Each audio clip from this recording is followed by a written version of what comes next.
Mother ने ही father को मार डाला था, पर इसके पीछे बहुत सारे राज दफन है। बाप और बेटी की रिलेशनशिप ये बहुत ही अजीब सी थी। घर में जो भी हो रहा था इस सब से ब्रदर बहुत ज़्यादा डिस्टर्ब हो जाता है। पैरेलल में उसका भी अपनी नेबर के साथ अफेयर चल रहा है। हेलो फ्रेंड्स, आज मैं आपको इसी थीम पर बेस्ड बैकरोड्स 2018 की एक हॉलीवुड मूवी एक्सप्लेन करने वाला हूँ। इस मूवी में आने वाले ट्विस्ट आपको दंग कर रखेंगे, तो अंत तक इस वीडियो को जरूर देखिएगा। अगर आपको वीडियो अच्छा लगता है तो प्लीज इसे लाइक और कमेंट जरूर कर दीजिए। अब बिना किसी देरी के एक्सप्लेनेशन स्टार्ट करते हैं। मूवी स्टार्ट होती है और हम हमारे मेन कैरेक्टर हार्ली को पुलिस स्टेशन में देखते हैं। पुलिस उससे पूछते हैं, तुम्हारे पास राइफल थी, तुम उसे दूर से मार सकते थे, तो पास जाकर तुमने क्यों मारा? अगर तुम चाहते तो इस सारी सिचुएशन को एज ए एक्सीडेंट भी दिखा सकते थे। अब इसके बाद फ्लैशबैक में जो भी हुआ था इस सारी चीजों के बारे में हमें पता चलेगा। फ्लैशबैक में हम देखते हैं कि हार्ली अपनी 3 सिस्टर के साथ अकेला रहता था। उसकी मदर ने उसके फादर का मर्डर कर दिया था और इस इल्जाम में वो सजा काट रही थी। हार्ली की 3 सिस्टर में से सबसे बड़ी सिस्टर थी जिसका नाम था एम्बर, एक छोटी सी सिस्टर जिसका नाम था जोडी और एक मिडिल सिस्टर जिसका नाम था मिस्टी। हार्ली आज घर आकर देखता है तो एम्बर जोडी का ख्याल नहीं रख रही। इसके बारे में हार्ली ने मिस्टी से पूछा तो मिस्टी कहती कि आज एम्बर की डेट है, तो इस वजह से वो जोडी का ख्याल नहीं रखेगी। रात में हार्ली को काम करना पड़ता है, तो जोडी सेफ है ये उसके लिए बहुत ही इम्पोर्टेंट था। एम्बर का इस तरीके से डेट पर जाना ये उसे अच्छा नहीं लगता, क्योंकि एम्बर सीरियसली डेट नहीं करती। जो भी उसके पार्टनर्स होते हैं उनके साथ वो कभी भी सीरियस नहीं होती। हार्ली एम्बर को कन्फ्रंट करने के लिए गया। एम्बर उसे कहती है, मेरी एक लाइफ है, तुम्हें सिर्फ काम करना पड़ता है, इस वजह से तुम जेलस हो, तुम्हें कोई भी लड़की भी नहीं मिलती। हार्ली को इस बात से बहुत बुरा लगता है। वो बेचारा बहुत मेहनत करता था और अपनी सिस्टर्स का अच्छे से ख्याल रखता था। वो कितना भी थका हुआ हो फिर भी जोडी से बहुत अच्छी तरीके से बात करता है। रात में हम हार्ली को एक सुपर शॉप में काम करता हुआ देखते हैं। वहां पर उसने अपने एक नेबर को नोटिस किया जिसका नाम था कैली। कैली की डॉटर और जोडी ये दोनों अच्छी फ्रेंड्स थी, इसी वजह से हार्ली कैली को जानता था। हार्ली कैली को देख रहा था तो कैली ने भी ये बात नोटिस की, उसके पास आकर उसे बात करती है। कैली कहती कि मेरी डॉटर को जोडी की याद आ रही थी, एक रात उसे डिनर के लिए हमारे यहाँ रुकना चाहिए। हार्ली भी इस बात के लिए मान जाता है। रात में वो सोया हुआ था, तभी उसे एम्बर और उसके बॉयफ्रेंड की आवाज़ आने लग गई। हार्ली देखता है तो इंटीमेट हो रहे थे। उसने गन निकाली और बाहर जाकर वो हवा में शूट करता है। ये देखकर एम्बर के साथ जो लड़का था वो डर गया और वहां से वो भाग जाता है। एम्बर जिस काउच पर थी उसे हार्ली ने निकाल कर डायरेक्टली जला दिया। एम्बर इस बात से बहुत ज़्यादा गुस्सा हो गई थी। अगले दिन हम देखते हैं हार्ली जोडी के साथ अपनी मदर को देखने के लिए जा रहा था। मदर को सजा होने के बाद ये फर्स्ट टाइम उसे मिलने के लिए जा रहे हैं। जोडी बहुत ही छोटी है, पर फिर भी एम्बर जिस तरीके से अपनी लाइफ जीती है इसे देखकर वो वरी करती है। हार्ली ने कहा कि उसे कुछ भी नहीं होगा। घर की सारी जिम्मेदारियां हार्ली के ऊपर आने के बाद इस बोझ में वो दब चुका था। उसे घर की नॉर्मल चीजें भी पता नहीं थी। वो अपनी मदर से पूछता है कि लाइट बल्ब कहाँ है।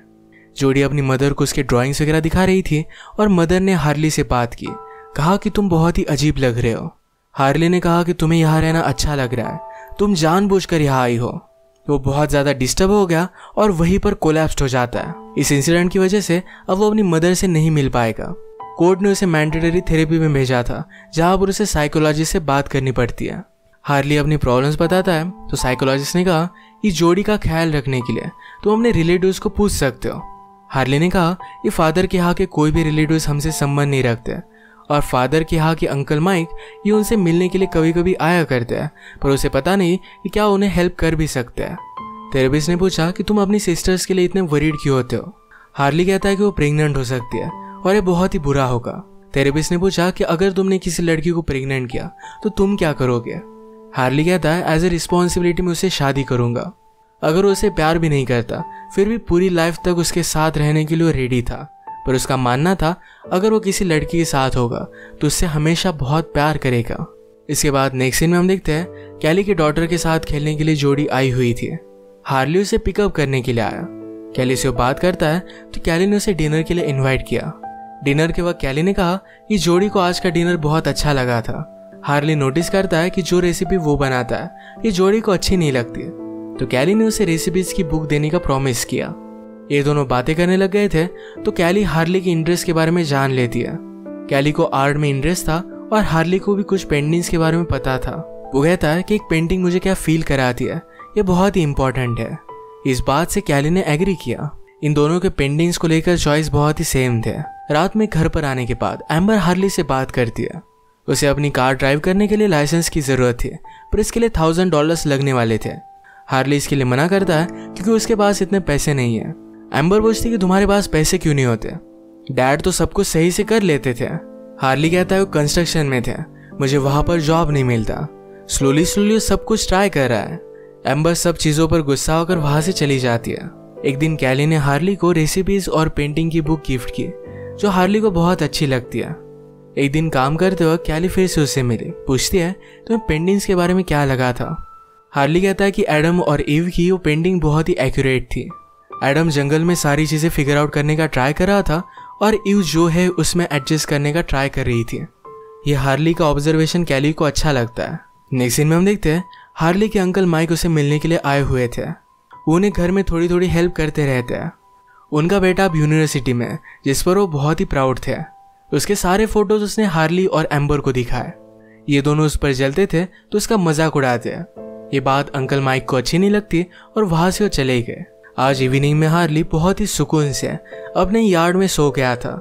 जब उसकी नींद खुली तो बहुत ही ज्यादा डिस्टर्ब हो जाता है। फिर से उसे पैनिक अटैक आने लग गया था। वो भागते भागते कैली के घर तक पहुंच गया। कैली बाहर आई और उसे शांत करने की कोशिश करती है। वो भागते भागते जंगल तक पहुंच गया था। कैली उसके पीछे पीछे गई तो डायरेक्टली उसके साथ वो इंटीमेट हो जाता है। कैली भी उसे कंफर्ट करना चाहती थी तो कुछ भी बात बोलती नहीं। सुबह होने पर कैली उसके साथ नहीं थी। वो जब घर पर आया तो मिस्टी एक गन से शिकार कर रही थी। ये देखकर उस पर वो बहुत गुस्सा हो जाता है। कहता है कि तुम्हारी उम्र नहीं है। मिस्टी को ऐसा नहीं लगता। मिस्टी अपने आप को अभी से बहुत बड़ा मानती है। घर के बाहर हार्ली ने जोड़ी को देखा। उसके हाथ में खून से लथपथ एक टी शर्ट था। इतनी छोटी लड़की को हार्ली इसके बारे में ज्यादा क्वेश्चन नहीं पूछ सकता था। आज रात हार्ली के स्टोर पर कैली फिर से अपने बच्चों को लेकर शॉपिंग करने के लिए आई। वो दिन भर काम कर कर बहुत थक जाती थी और शॉपिंग करना उसे अच्छा लगता था। कल रात जो भी हुआ इसके बारे में वो बात करते हैं। कैली को समझ में नहीं आ रहा था कि जो भी हुआ ये सही हुआ या गलत। वो हार्ली से कहती है कि मेरे 2 किड्स हैं, मेरा हस्बैंड है। हार्ली कहता है मैं हमेशा तुम्हारे बारे में सोचता रहता हूँ। उसे उसके साथ अच्छा लगता है। ये सब सुनकर कैली ने अगले दिन अपने घर पर उसे इनवाइट कर लिया। वैसे भी उसका हस्बैंड कुछ दिनों के लिए आउट ऑफ टाउन था। रात में दोनों मिले और कैली ने हार्ली से पूछा कल तुम डिस्टर्ब थे, क्या तुम्हारा प्रॉब्लम सॉल्व हुआ। हार्ली इसके बारे में बात नहीं करना चाहता था और इसके बाद ये दोनों इंटीमेट हो गए। हार्ली को कैली के साथ होना बहुत ही अच्छा लगता है। सुबह जब वो घर पर आता है तो एम्बर उस पर बहुत ज्यादा गुस्सा थी। कहती है तुम रात भर कहाँ थे, घर पर कुछ प्रॉब्लम हुआ है। उनकी सिस्टर मिस्टी के पास एम्बर को $1000 मिले थे। हार्ली ने उसे कन्फ्रंट किया तो मिस्टी कहती है ये पैसे मदर के हैं, वो हम सबको लेकर यहाँ से भाग जाने वाली थी। ये पैसे हार्ली ने उसे ले लिया। एम्बर खुश थी कि अब वो लाइसेंस ले सकेगी, पर हार्ली उसे मना कर देता है। उसने कहा कि हमें घर के टैक्सेस भरने पड़ेंगे और ये पैसे वो नहीं दे सकता। एम्बर इस बात से और भी ज्यादा अपसेट हो गई। आज आफ्टरनून में ही हार्ली डायरेक्टली कैली से मिलने के लिए पहुंच जाता है। कैली उसे कहती है कि इस तरीके से तुम कभी भी मुझे मिलने के लिए नहीं आ सकते, मेरा हस्बैंड घर पर हो सकता है। हार्ली 2 जॉब्स करता है तो दिन भर उसे भी टाइम नहीं मिल पाता। इन दोनों ने मिलकर डिसाइड किया कि रेल रोड्स के यहाँ पर ये दोनों मिलेंगे। इसके बाद ये दोनों वीक में एक दिन टाइम फिक्स कर मिलने लग गए थे। एक रात जब ये दोनों साथ थे तो इन्हें लगता है शायद इन पर कोई नजर रख रहा है। हार्ली ने जाकर चेक किया तो कोई भी नहीं था। नेक्स्ट सीन में हम हार्ली को फिर से अपनी थेरेपिस्ट से बात करता देखते हैं। हार्ली ने कहा कि बच्चों को मारना ठीक होता है। हार्ली को उसके फादर मारते थे तो ये बात उसे नॉर्मल लगती थी। थेरेपिस्ट ने पूछा कि तुम्हारे फादर ने कभी भी तुम्हारे सिस्टर को अब्यूज किया था। थेरेपिस्ट के मिस्टी के साथ भी सेशन हुए थे और उससे उसने बात पहचान ली थी। हार्ली को यह बात पूरी तरीके से झूठ लगती है। जब वो घर पर आया तो एम्बर अपने बॉयफ्रेंड के साथ घर छोड़कर जा रही थी। जोड़ी एम्बर को ज्यादा देखकर रोने लग जाती है। हार्ली ने एम्बर को रोकने की कोशिश की पर वो अपने ड्राइवर लाइसेंस को लेकर बहुत गुस्सा थी तो अपने बॉयफ्रेंड के साथ चली जाती है। जोड़ी ने हार्ली से कहा तुम्हें एम्बर को जाने नहीं देना चाहिए था। हार्ली कहता है मैं तुम्हें प्रॉमिस करता हूँ कि एम्बर फिर से वापस आ जाएगी, उसका बॉयफ्रेंड उसे छोड़ देगा और वो फिर से घर ही आने वाली है। हार्ली अकेले में जोड़ी से पूछता है कि जाने से पहले एम्बर क्या बात कर रही थी। जोड़ी ने कहा कि एम्बर और मिस्टी दोनों बात कर रही थी, उनके बीच में कुछ सीक्रेट था तो उन्होंने मुझे सुनने नहीं दिया। जोड़ी कहती है सीक्रेट को सेफ रखने के लिए मुझसे अच्छी मिस्टी है। हार्ली उसे पूछता है कि उस दिन खून का शर्ट तुम्हें मिला था, क्या वो मिस्टी का था। जोड़ी ने कहा कि हाँ। हार्ली ने पूछा कि वो ब्लड किसका था। जोड़ी कहती कि वो डैडी का था। हार्ली को लगा था कि उसकी मदर ने जब उसके फादर को मारा तब मिस्टी मॉल पर थी। इसके बारे में जब वो जोड़ी से पूछता है तो जोड़ी ने कहा कि मिस्टी घर पर थी। फादर को मारने के बाद मदर ने मिस्टी को मॉल पर छोड़ दिया था। मदर फिर जंगल में चली गई, वहां पर कुछ खोदने लग गई। मुझे लगा था कि उस गड्ढे में वो फादर को डाल देगी, पर उसने मिस्टी का टी शर्ट उस गड्ढे में डाल दिया। क्या तुमने मदर को फादर को मारते हुए देखा था? जोड़ी कहती कि मैं बहुत ही डर चुकी थी तो अपने रूम में थी। हार्ली अब समझ जाता है कि एक्चुअल में उसके फादर को मिस्टी ने मारा था। मदर ने सारी चीज़ों का ब्लेम ले लिया। नेक्स्ट सीन में हम देखते हैं हार्ली ने अपने लॉयर से बात कर अपनी मदर से मिलकर मीटिंग अरेंज की। हार्ली अपनी मदर से पूछता है, क्या तुम हम सबसे भाग रही थी? क्या इसी वजह से तुमने सब कुछ ब्लेम लिया? मुझे पता है कि ये सब मिस्टी ने किया है। मिस्टी एक माइनर है, अगर तुम पुलिस को सब कुछ सच सच बता देती तो उसे भी प्रॉब्लम नहीं आता और तुम भी बाहर होती। मदर ने कहा कि इतना सब कुछ सिंपल नहीं था। एक्चुअल में मिस्टी मदर को मारना चाहती थी और उसके फादर उसके सामने आ गए। हार्ली ने पूछा कि ऐसा क्यों? मदर कहती है क्योंकि वो मुझसे जेलस थी। अब हमें पता चलता है कि थेरेपिस्ट जिस अब्यूज के बारे में बात कर रही थी ये एक्चुअल में हुआ था। इन रियलिटी इनके फादर मिस्टी को अब्यूज करते थे। इस अब्यूज के खिलाफ कभी भी मदर कुछ भी बोलती नहीं थी, तो इस वजह से मिस्टी बहुत गुस्सा हो गई थी। इसी वजह से उस दिन वो मदर को मारने वाली थी। फादर सामने आ गए और उनकी डेथ हो गई। सब बात पता चलने के बाद हार्ली जब घर पर आया तो एम्बर ऑलरेडी घर पर आ चुकी थी। उसके बॉयफ्रेंड से उसका झगड़ा हुआ था और उसने उसे मारा भी था। आज हार्ली डिस्टर्ब था तो रात में अचानक से कैली के घर पर पहुंच जाता है। कैली का हस्बैंड घर पर था तो हार्ली पर वो गुस्सा हो जाती है। कहती है कि तुम्हारे लिए मैं सब कुछ बर्बाद नहीं करने वाली, उसकी फैमिली को छोड़ नहीं सकती। हार्ली कहता है कि मैं तुमसे बहुत प्यार करता हूँ, पर अगर इन्हें अपनी रिलेशनशिप को कंटिन्यू रखना है तो जैसा चल रहा है वैसे ही चलने देना चाहिए। हार्ली ने ये बात मान ली। कुछ दिनों बाद हार्ली से मिलने के लिए एम्बर आई। वो कहती है मैं फिर से मेरे बॉयफ्रेंड के साथ जा रही हूँ। हार्ली कहता है कि वो तुम्हारे लिए सही नहीं है।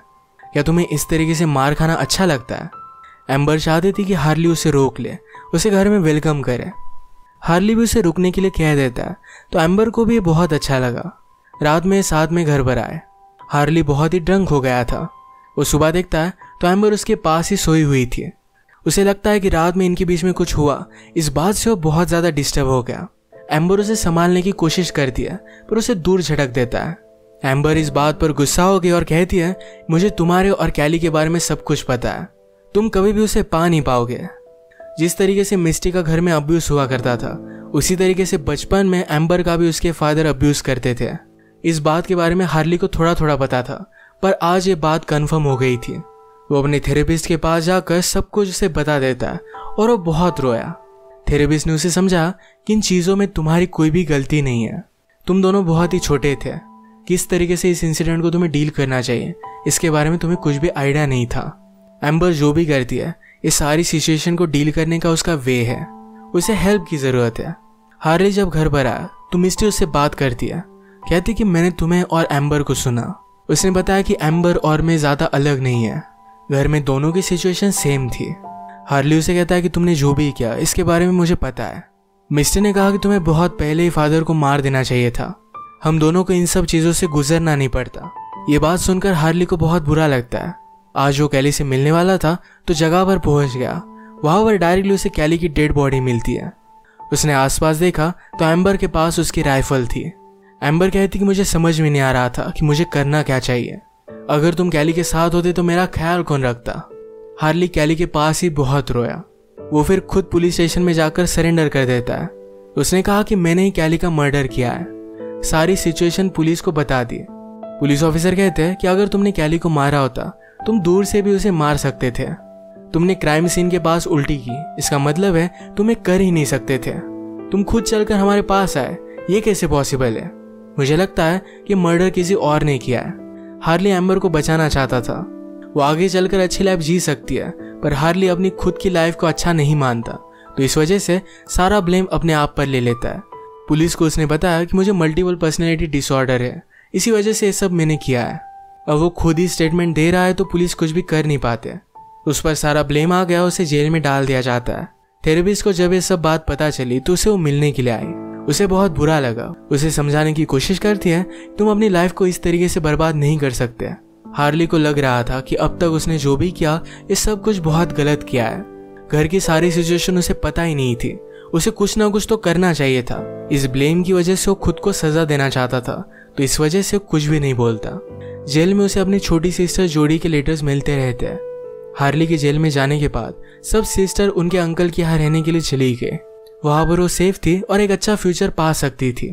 हार्ली अपनी फैमिली के लिए यही चाहता था, तो जेल में ही रह जाता है। इसी के साथ ही मूवी एंड हो जाती है। क्राइम जो करता है उसे सजा तो होनी चाहिए, पर जो क्राइम देखकर नजरअंदाज कर देता है वो भी दोषी है। हमारे साथ अगर कुछ बुरा हो रहा है तो हमें उसके खिलाफ आवाज उठानी चाहिए। ये मूवी हमें बात बता कर जाती है। अगर आपको ये वीडियो अच्छा लगा तो प्लीज इसे लाइक और कमेंट जरूर कर दीजिएगा। मैं बहुत सारी मूवीज लेकर आता रहता हूँ, तो प्लीज इस चैनल को सब्सक्राइब कर दीजिए और बेल नोटिफिकेशन आइकॉन दबाना मत भूलिएगा।